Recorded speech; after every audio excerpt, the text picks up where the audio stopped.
Yang saya pelajari dari mata kuliah screening tidak hanya mencakup konsep dasar saja, melainkan juga bagaimana melakukan perhitungan dalam mengevaluasi akuransi suatu tes screening.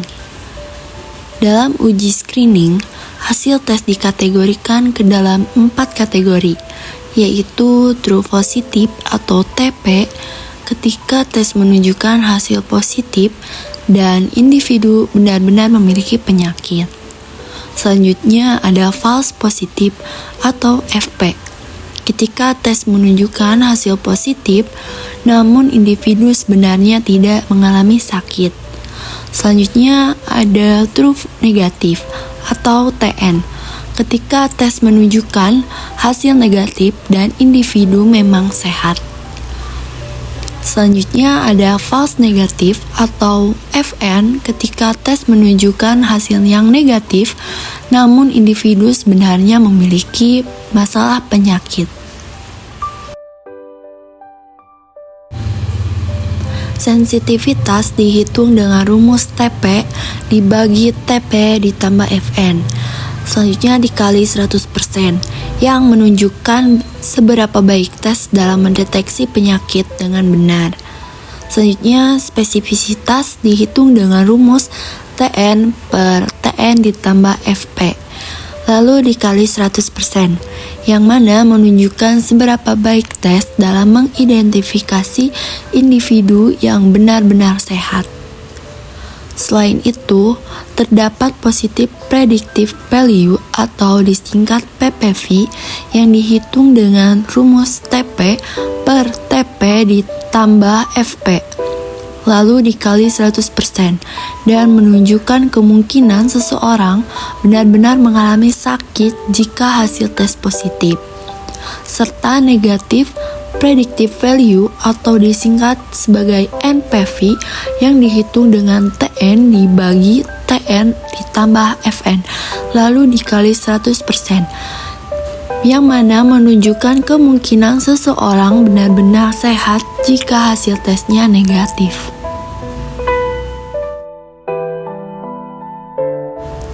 Dalam praktiknya, perhitungan ini sangat penting untuk memahami seberapa efektif suatu metode screening dalam mengidentifikasi suatu penyakit di masyarakat. Misalnya, dalam penelitian terhadap tes IVA atau infeksi visual dengan asam asetat untuk mendeteksi kanker serviks, ditemukan bahwa sensitivitasnya adalah 90,25%, yang berarti dari 100 wanita yang benar-benar memiliki kanker serviks, sekitar 90 orang akan terdeteksi dengan benar. Namun, masih ada 9-10 orang yang mungkin lolos dari deteksi atau false negatif. Sementara itu, spesifisitasnya hanya 33,33%, yang berarti banyak individu sehat yang mungkin salah terdiagnosis sebagai positif atau false positif, sehingga berisiko menyebabkan overtreatment. Selain sensitivitas dan spesifisitas, faktor lain yang perlu diperhatikan dalam perhitungan uji screening adalah prevalensi penyakit dalam populasi sasaran. Jika suatu penyakit memiliki prevalensi yang rendah, maka jumlah false positif akan lebih tinggi meskipun tes memiliki spesifisitas yang baik. Oleh karena itu, pada penyakit dengan prevalensi yang rendah, lebih baik menggunakan tes dengan spesifisitas tinggi agar tidak terlalu banyak orang sehat yang salah terdiagnosis. Sebaliknya, pada penyakit dengan prevalensi tinggi, diperlukannya tes dengan sensitivitas tinggi untuk menangkap sebanyak mungkin kasus yang benar-benar sakit. Dalam pelaksanaan uji diagnostik, terdapat 2 metode yang umum digunakan, yaitu metode uji serial dan metode uji paralel.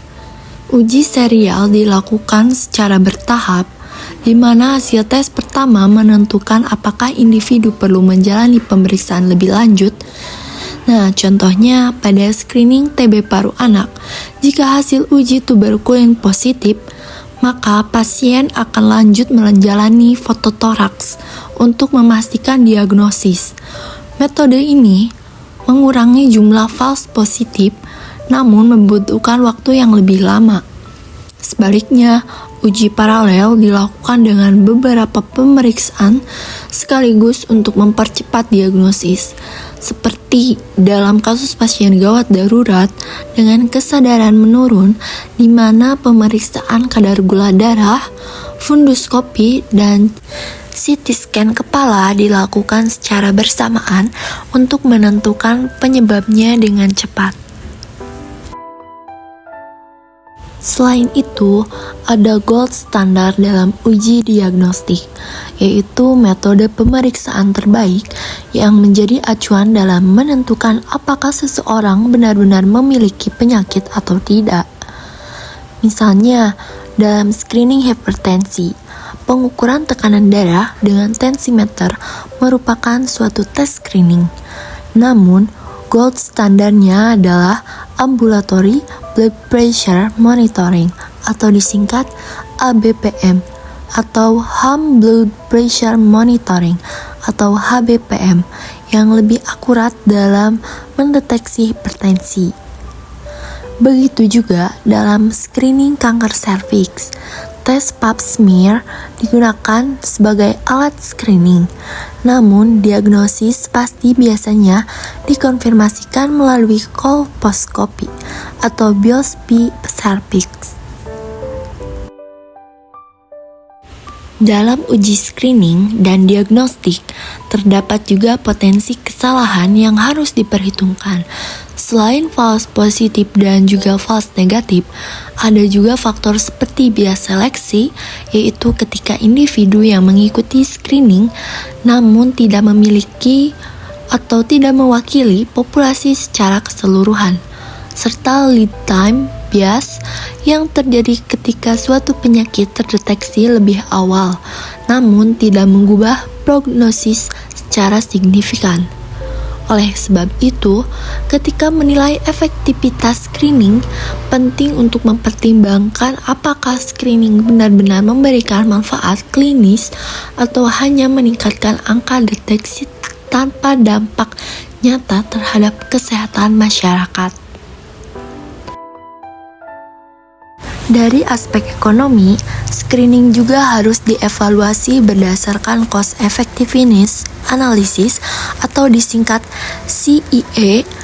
Tes yang memiliki sensitivitas tinggi namun mahal mungkin tidak selalu menjadi pilihan terbaik jika tidak sebanding dengan manfaatnya dalam mengurangi angka kesakitan dan kematian.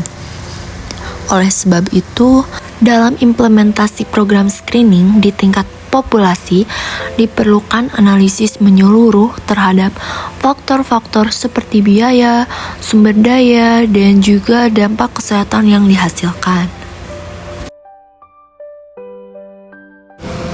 Dengan berbagai aspek yang telah dipelajari, saya menyadari bahwa screening bukan hanya sekadar pemeriksaan kesehatan, namun merupakan suatu proses kompleks yang melibatkan pertimbangan klinis, statistik, dan juga ekonomi. Kesalahan dalam memilih metode screening dapat berdampak pada kualitas hidup individu, beban sistem kesehatan, serta efektivitas kebijakan kesehatan masyarakat.